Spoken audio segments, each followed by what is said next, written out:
Olá, pessoal, sejam todos muito bem-vindos. Eu sou a Alexia Costa, diretora técnica e científica do IBES, que é o Instituto Brasileiro para Excelência em Saúde. Dou as boas-vindas a todos os que estão entrando aqui, muita gente voltando de férias. Sei que vários aí tiraram férias de algumas semanas. Então, sejam todos bem-vindos à nossa live. A gente já teve live na semana passada, com a Sabrina. Foi uma live muito bacana, muito motivacional. E a ideia é a gente continuar com as nossas lives semanais, todas as segundas-feiras. Se a gente não mudar o escopo, esse vai ser o nosso cronograma. Então, dando as boas-vindas aqui para Tati, que é a nossa gerente de certificação, MV Consultec, Rafael, Camila, Dani Taparica, Aninha, Mike, Arlene, enfim. Hoje o tema é muito bacana, eu tenho certeza que vai interessar não só aqueles que são membros da população LGBTQIA+, cada dia está crescendo mais essa sigla, mas também aqueles profissionais de saúde que se preocupam em prestar uma assistência à saúde com dignidade, com privacidade, com humanização e principalmente com segurança e provendo a melhor experiência para essa população. Outros mercados não saúde já descobriram que o mercado LGBT é um mercado promissor, é um mercado, enfim, né, que tem que ser descoberto, que tem que ser entendido nas suas necessidades, nas suas concepções. E hoje a gente vai falar com o Bruno Santana, que é uma pessoa muito, muito influente aí como ativista trans. Vou só ver se ele já chegou aqui, mas ele vai falar um pouquinho pra gente de como é essa experiência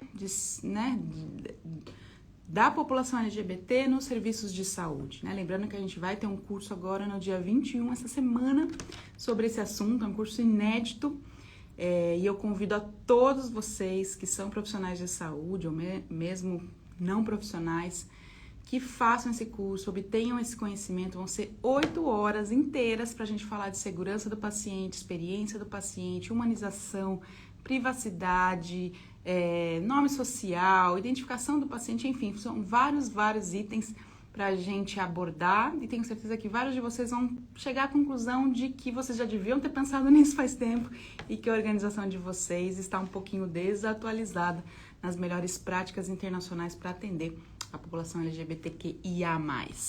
Vamos ver então se o Bruno já chegou aqui. Bruno, tá por aí? Já vi você aqui. Vamos ver se eu consigo fazer o convite para você. Vamos ver. Então, dando as boas-vindas aí para todo mundo que tá chegando. Enquanto ele vai entrando, eu vou falando aqui. Ele é professor, ele é pesquisador, poeta, nordestino e transativista negro. Seja muito bem-vindo, Bruno. Muito obrigado, minha querida. Você me ouve bem? Ouço bem. Você também? Sim. Ok, muito bem. Então, seja muito bem-vindo ao mundo da saúde, né? Então, você está aqui numa live cheia de profissionais de saúde te assistindo. E eu queria um pouquinho que você, primeiramente, antes da gente entrar no assunto saúde versus trans, falar uma coisa importante, né? Que esse mês de janeiro é o mês da visibilidade trans. Olha só que legal, a gente sem querer encaixou o curso exatamente no momento perfeito, e dia 29 é o Dia Nacional da Visibilidade Trans.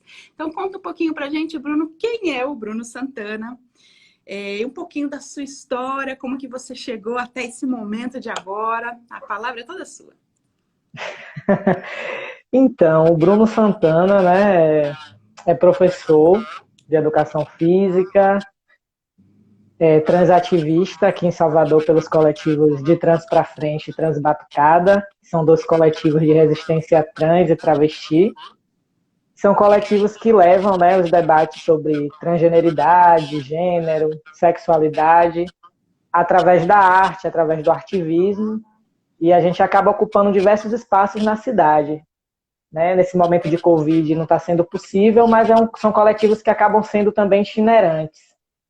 Então, eu sou ativista e a minha proposta enquanto ativista é fazer o que a gente está fazendo aqui agora, né? Levando conhecimento, sobretudo para a sociedade, né, cisgênera, que precisa acessar, né, os debates sobre gênero, entender as nossas especificidades para que a gente consiga combater aí a transfobia, a LGBTfobia e todas essas formas de opressões aí que ainda nos cercam.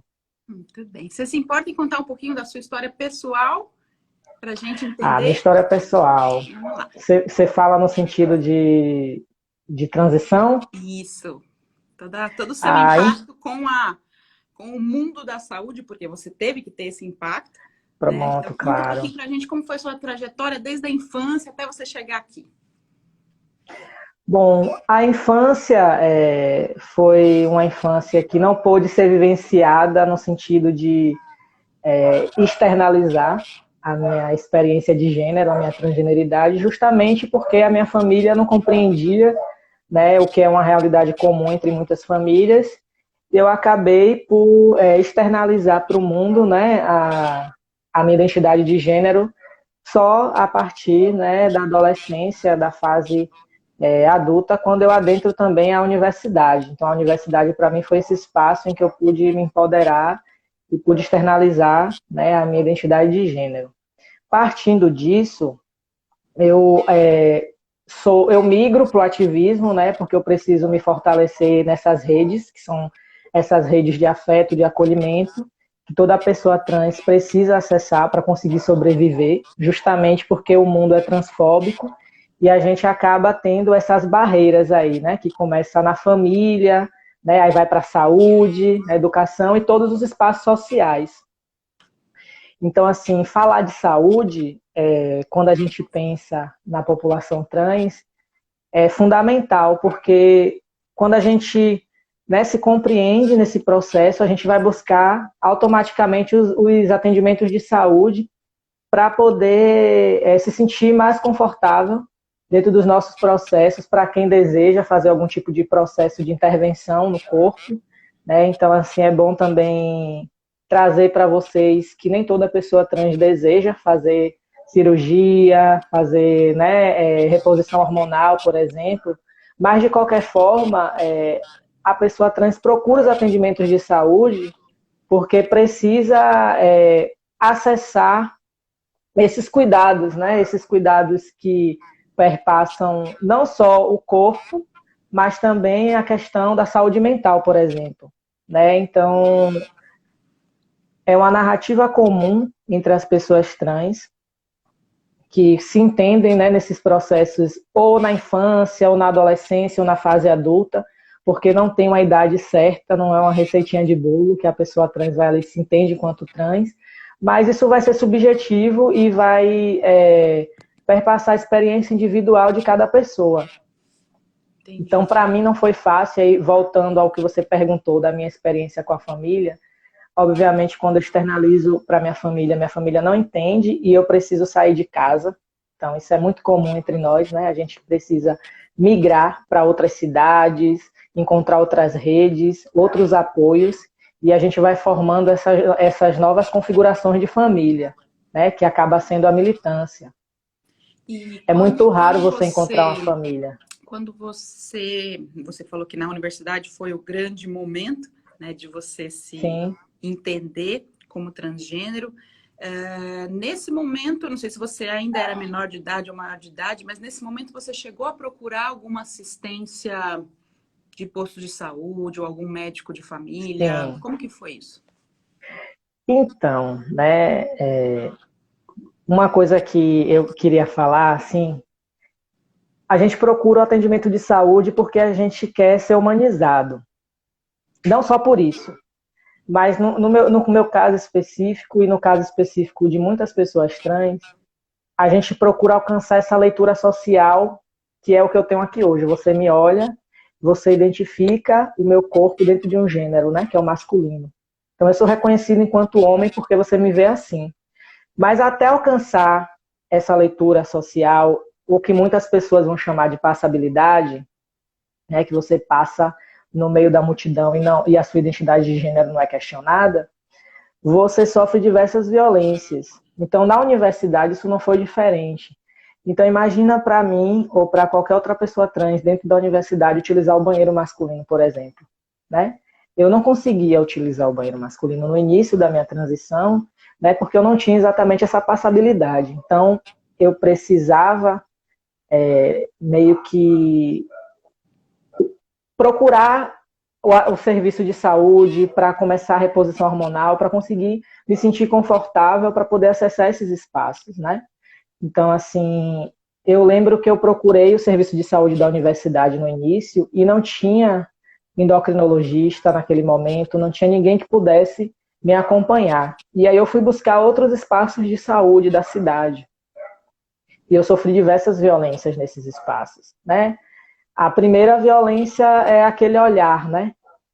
O olhar de estranhamento, que vem também por falta de informação desse profissional de saúde, né? Então eu não vou culpabilizar os profissionais a partir do momento que eles não acessam essas informações, né? Agora, sim, o problema é quando eles acessam e eles continuam reproduzindo essas violências. Então, eu lembro que eu procurei o serviço de saúde, em nenhum momento eu tive o meu nome social respeitado, então isso já é uma barreira, né? E eu costumo dizer que a primeira barreira nesse momento que você acessa o espaço de saúde é o olhar, né, de estranhamento das pessoas que estão ali. E a partir do momento que você não tem, né, a segurança naquele espaço, que as pessoas não te recebem da maneira que você gostaria, que você merecia, né, pode ser que aquele momento seja o primeiro e o último. Então, nem todo mundo que vai ao posto de saúde, nem toda pessoa trans que vai, elas retornam justamente por falta de informação desses profissionais que acabam lidando com os nossos corpos, né, de forma violenta. Então, eu tive que começar, por exemplo, a me auto-aplicar testosterona. Eu comecei a reposição hormonal por conta própria, justamente porque até aquele momento eu não encontrava profissionais de saúde que fossem capacitados, que compreendessem ou até mesmo que se sensibilizassem com a minha existência, né? Que não colocasse a identidade de gênero como barreira. E isso vai em todos os níveis, por exemplo, desde a recepcionista até o enfermeiro, o auxiliar, o médico, você sente que todos estão realmente despreparados para essa abordagem? Sim, desde a da tiazinha ou do tiozinho que abre o portão, né? Então, geralmente, quando um espaço de saúde se propõe a ser transinclusivo e que faz aquela formação de gênero com os profissionais, às vezes esquecem, né, das pessoas que também, por exemplo, da tiazinha do café, do tiozinho que está ali limpando o banheiro, né? Essas pessoas também precisam acessar esses conhecimentos. Porque quando você chega no espaço, você precisa ser bem tratado, né, pela pessoa que abre o portão para você, por exemplo. Então, eu sinto, e isso ainda é recorrente, né, que não existe um processo de formação efetivo nesses espaços, né? E, às vezes, quando acontece, é algo pontual. Então, isso precisa ser contínuo, né? A formação, ela precisa ser contínua. Os profissionais de saúde, eles precisam, primeiro, eu acho que o primeiro passo é humanizar as vidas trans, né?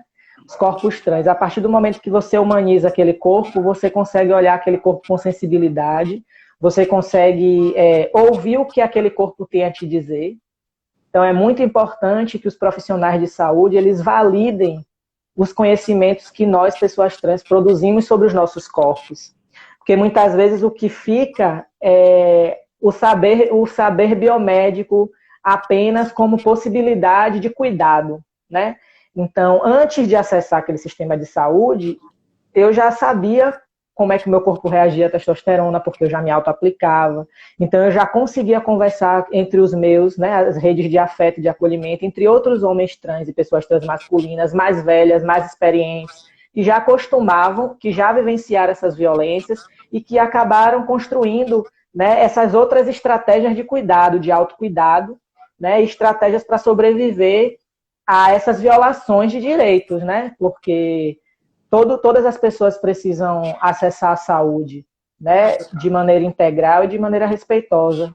A doutora Thaís Porto, que bom que temos uma médica aqui hoje, está falando para todo o público entender o que é gênero e orientação sexual, realmente, né? E não é só a questão do transgênero, a gente tem o preconceito também para a população lésbica, para a população gay, a gente tem, não digo nem que é preconceito, mas um total desconhecimento científico do intersexual, né? Então, assim, Sim, até que ponto mesmo médicos, mesmo enfermeiros estão preparados para receber, por exemplo, um bebezinho, né, que ao nascer apresenta dois sexos?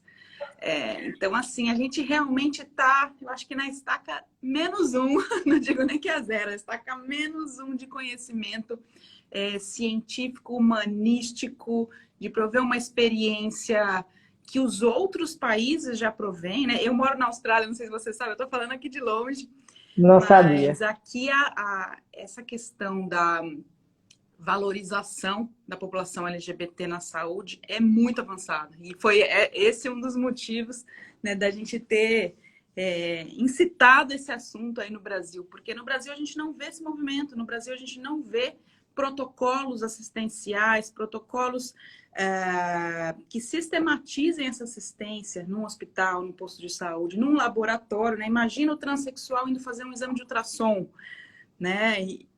Vou te contar uma experiência minha. Conte. E eu queria trazer justamente isso para a gente poder falar um pouco das nossas especificidades, né? Claro que eu estou aqui falando enquanto homem trans, e nós, homens trans, ainda somos muito invisibilizados dentro do processo da saúde, porque às vezes acabam colocando todas as letrinhas em um lugar só e acha que toda a população LGBTQIA+, ela é igual, mas ela é diversa, né? E ela é plural. E, por exemplo, nós, homens trans, precisamos acessar a ginecologia, né? Eu construo uma masculinidade sem pênis. E por isso que eu preciso ser inserido nas políticas de saúde dos homens, né? Justamente para subverter, inclusive, né, esse olhar sobre o que é a política de saúde do homem, pensando apenas o homem numa perspectiva cisgênera, pensando apenas o homem com pênis. Né? Então, meu corpo é um corpo que carrega especificidades, por exemplo, eu posso gestar se eu desejar, e tem muitos homens trans e pessoas transmasculinas gestando, né, que sofrem diversas violências obstétricas, violências em todos os espaços de saúde, porque a saúde não consegue pensar além desse binarismo de gênero e fora dessas caixas, né, dessas normatividades. Além disso, a gente tem nossas experiências são o tempo todo patologizadas. Então, por mais que aquele profissional da saúde ele seja sensível, ele acaba sempre olhando para os nossos corpos com esse olhar, né, de um corpo que carrega um transtorno mental, de um corpo que é um corpo estranho, né? Então, por exemplo, eu lembro de uma experiência que eu tive, para eu conseguir ir no ginecologista, eu precisei sensibilizar uma médica ginecologista de outra cidade.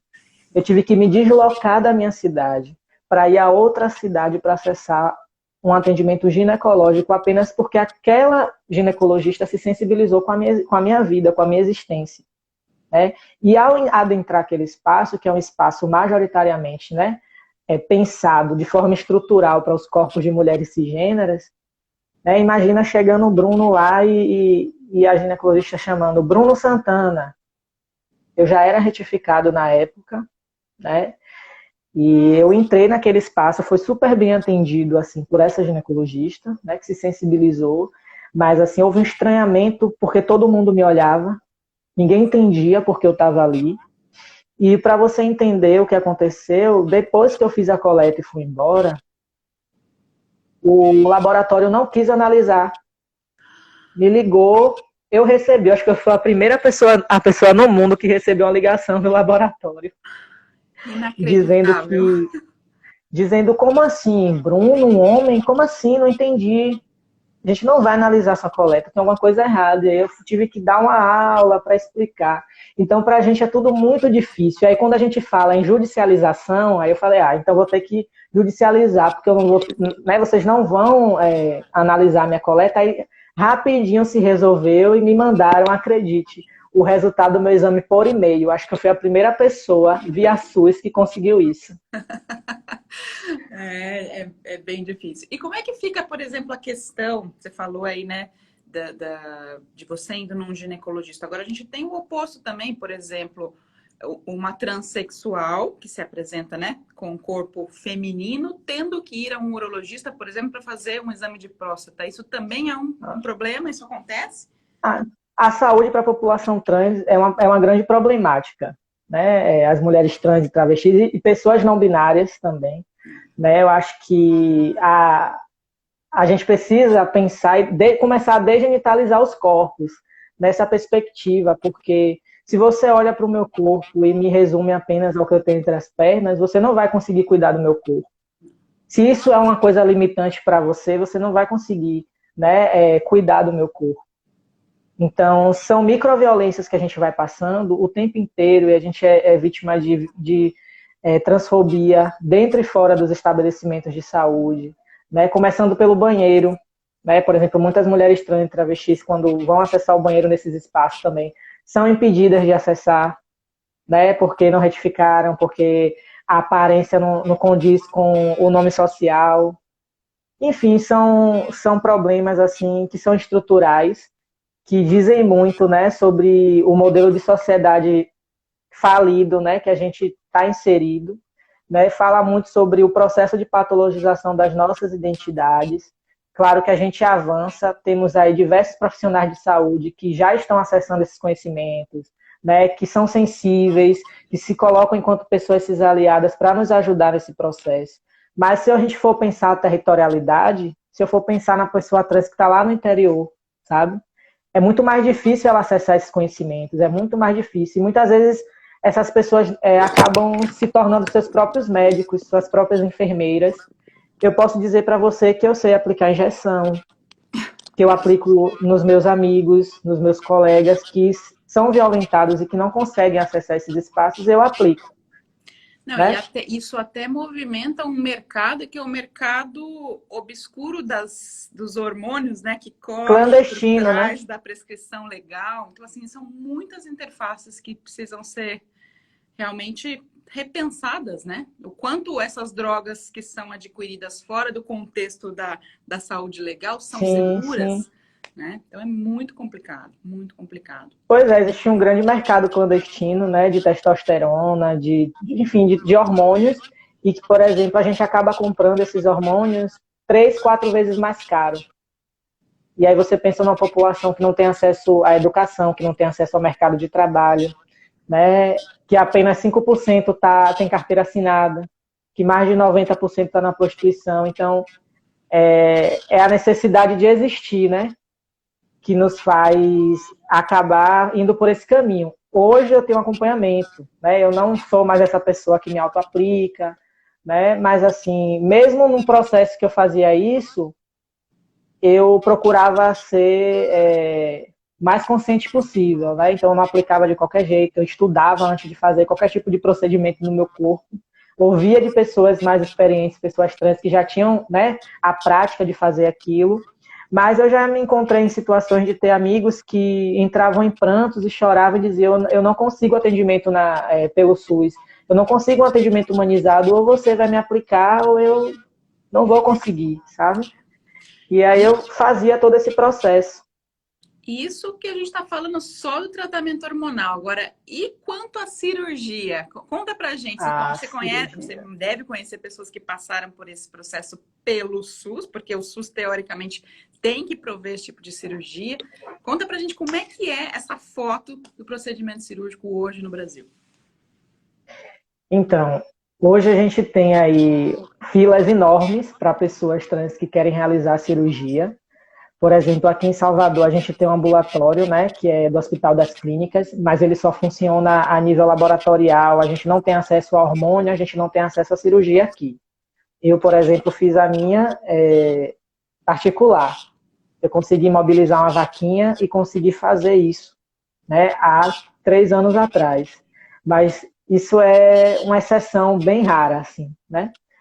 Muitos homens trans desenvolvem diversos problemas de saúde por não conseguirem. Começando pelo binder, que é a faixa, né, que comprime as mamas, que acaba desenvolvendo diversos problemas de coluna, lesões na mama, no corpo, né? E aqui em Salvador as pessoas não conseguem acessar, o que é um direito que deveria ser garantido por lei. A gente tem aí a política, né, nacional de saúde LGBTQIA+, mas ela funciona muito mais na teoria do que na prática. Eu acho que no Brasil o avanço é São Paulo. A gente tem lá o hospital em São Paulo que realiza essas cirurgias e que eu conheço diversas pessoas que conseguiram realizar por lá, mas assim, chega a ser 3, 4, 5 anos para conseguir uma cirurgia no SUS, aqui no Brasil. Muito. Então, o que acontece é que a gente acaba fazendo vaquinha online, a cada 100 vaquinhas que a galera faz, uma consegue ser realizada, né? Então, essa é uma realidade assim muito distante para uma população que é estigmatizada, empobrecida, né? Enfim, e que não está conseguindo acessar o básico, que é o hormônio, né? Que é a carteirinha de nome social respeitada em alguns espaços. Bem, é uma luta, né? Eu fico aí bastante sensibilizada porque é uma luta que a gente não vê um horizonte tão, tão nem médio prazo, né, de que isso vá mudar. Realmente, Ainda acho que mais a no contexto única, político que a gente está vivendo aqui, né? sim, caótico, né? Então, assim, os focos estão todos voltados, né, para a Covid e todo o restante, todos os avanços que a gente conseguiu em outras áreas estão um pouco estagnados, um pouco não, bastante estagnados. Então, eu acho que o Eu não único sei, jeito que a gente tem de mudar isso é com a educação, né? É educar as sim. pessoas, é conscientizar, é o ativismo que vocês fazem aí, né, ao longo de todo o Brasil. E sem esse conhecimento a gente não vai para frente, não vai para frente. Eu gosto, Alexa, de dar alguns dados assim que eu acho importante para as pessoas que estão nos ouvindo. E aí, quando você traz o contexto da pandemia, eu não sei se as pessoas sabem, mas 2020, né, foi um dos anos mais violentos para a nossa população trans. Em meio à pandemia, a gente tem um aumento de 70% nos assassinatos aqui no Brasil, né, justamente por conta desse contexto político também. A gente agora, hoje são 18, no dia 4 de janeiro a gente teve um assassinato de uma criança trans de 13 anos que foi brutalmente assassinada e espancada. Né? Ela faria 14 anos no dia 28, um dia antes do dia da visibilidade trans, que é dia 29. Então, o Brasil ainda é o país que mais mata pessoas trans no mundo, a gente ainda tem uma expectativa de vida de 35 anos, né? Então, é muito complicado falar de saúde, né? A gente só está querendo acordar amanhã, a gente só está querendo pegar o ônibus e conseguir voltar para casa, a gente ainda luta pelo básico, né? Que é conseguir ir e vir, né? Que é conseguir utilizar um banheiro público de acordo com a nossa identidade de gênero. Então, acho que a gente retrocedeu bastante, o que você acabou de falar realmente é uma realidade. Eu acho que tivemos poucos avanços ao longo dos anos, né, por conta do movimento social, movimento de pessoas trans no Brasil, mas a gente está aí num cenário de muito extermínio, uma política de extermínio contra as nossas vidas. Isso é algo muito sério, né? Em meio à pandemia, eu costumo dizer que a transfobia ela é tão letal, é um mal tão letal quanto a Covid-19, porque nem uma pandemia mundial foi capaz de diminuir os assassinatos contra a nossa população, né? E o isolamento, né, as pessoas trancafiadas dentro de casa, nesse contexto de não aceitação, é um contexto muito pior. Né? As famílias que não aceitam, tendo que conviver ali num cubículo, muitas vezes, né, por meses, tendo aquela violência emocional e psicológica, não é só o assassinato em si, mas o assassinato espiritual e da alma, que faz com que a gente também, não só os homicídios aconteçam, mas os suicídios aconteçam e as várias intempéries aí relacionadas à saúde Sim, mental. Né? tivemos um Lu, aumento aí. eu vou oferecer para você 2 vagas no nosso curso, tá? Para você oferecer para quem você quiser. Aí você tem Obrigado. aí vínculo com 2 entidades de ativismo que eu acho que podem se beneficiar desse contexto. Eu acho que tanto a gente, como profissionais de saúde, vai aprender com vocês, mas vocês também vão aprender os seus direitos com a gente. Então, o que o mundo está fazendo de diferente que vocês podem lutar para que seja realidade aí no Brasil. Então, depois eu vou só pedir para você entrar em contato aí com a Juliana, com o pessoal do IBS que você já teve Sim, sim. contato. E a gente vai oferecer para vocês 2 vagas nesse curso do dia 21, tá? E para quem está interessado, o curso é Segurança do Paciente e Humanização na Assistência à Saúde do Paciente LGBTQIA+. Vai acontecer no dia 21 de janeiro, essa semana, quinta-feira, das 8h30 às 5h30 da tarde. Então, um dia inteiro falando sobre esse assunto, um dia inteiro falando de nome social, identidade de gênero, enfim, a gente vai explicar todos os contextos das siglas, a gente vai explicar o que o mundo está fazendo de diferente para prover uma melhor experiência para essa gama variada de pacientes. E o quanto também, não só a gente falar de segurança e humanização, mas o quanto o mercado de saúde está perdendo a chance de acolher essa população, que é uma população que poderia utilizar os serviços, poderia também trazer recursos financeiros para os serviços, e essa população está sendo deixada de lado, né? Então, tem os dois contextos, o contexto de segurança e experiência e humanização, mas também o contexto de mercado que hoje, enquanto hotéis, pousadas, enfim, o turismo está, restaurantes, né? Tem tanta coisa LGBT acontecendo e provendo essas experiências para a população, e a saúde nem acordou para isso. Então, assim, é muito, muito desolador, né? Vai levar realmente alguns anos, mas a gente começa aí uma jornada de educação. É só a educação que vai mudar a conscientização dos profissionais de saúde, a eliminação das violências todas que vocês sofrem. E o nosso foco, né, do curso vai ser bastante falar, principalmente na parte de segurança do paciente, a gente vai falar de trans e a gente vai falar de identidade de gênero, de intersexuais, né? Então, essas duas populações a gente tem que ter um olhar especial, porque existe um desconhecimento total, um despreparo total dos profissionais de saúde, de todos os contextos, não só hospitalares, mas principalmente a atenção primária, para atender e acolher essas pessoas com dignidade, é o que a gente mais precisa antes de qualquer coisa, né? Dignidade. Bruno, uma última mensagem aqui para todo mundo que está nos assistindo. O que você tem para dizer aí para fechar esse assunto como ativista? Então, assim, o que eu queria trazer, né, é o que você fala, né, sobre esse processo de educação. Eu acho que a gente precisa, os profissionais de saúde, né, além de tudo, precisam humanizar as vidas trans, né, as vidas LGBTQIA+, conhecer para compreender. Eu acho que esses processos formativos, eles precisam acontecer cotidianamente, né, eles precisam também pensar de forma interseccional, entendendo as especificidades, né, desses corpos, e só assim a gente vai conseguir avançar, né? Então, essas sementes precisam ser lançadas. Nós precisamos também, né, lutar para inserir a população LGBTQIA+, que é da área da saúde também, dentro desses espaços, porque a convivência também ensina bastante, né? Então, para mim, isso é fundamental, né, que exista essa naturalização das nossas existências, né, que a gente consiga avançar enquanto ser humano, que a gente consiga avançar enquanto, né, pessoas que querem construir um mundo melhor.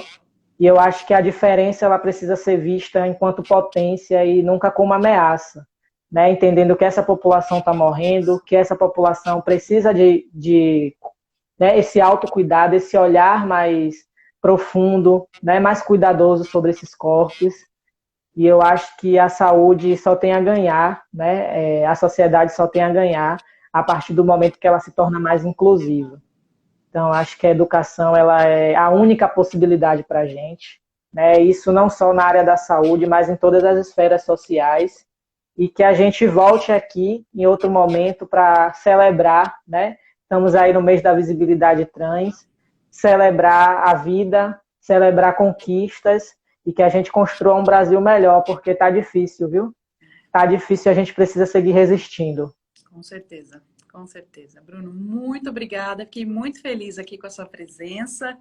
Espero atendê-los aí como palestrante também desse curso. Espero que a gente possa ser uma voz né, aliada a todo esse movimento, a toda essa causa. A gente sabe que não é fácil, mas a gente está aí junto para mudar um pouquinho desse país. Então, gente, quem quiser saber mais informações, a Juliana já colocou o link aqui no nosso Instagram, mas é o www.ibes.med.br. Entra lá e vê a nossa grade de cursos e o curso agora do dia 21, que é focado na população LGBTQIA+. Bruno, muito obrigada. Obrigada a todos que participaram. Eu que agradeço. Tchau, tchau. Um abraço. Tchau, tchau.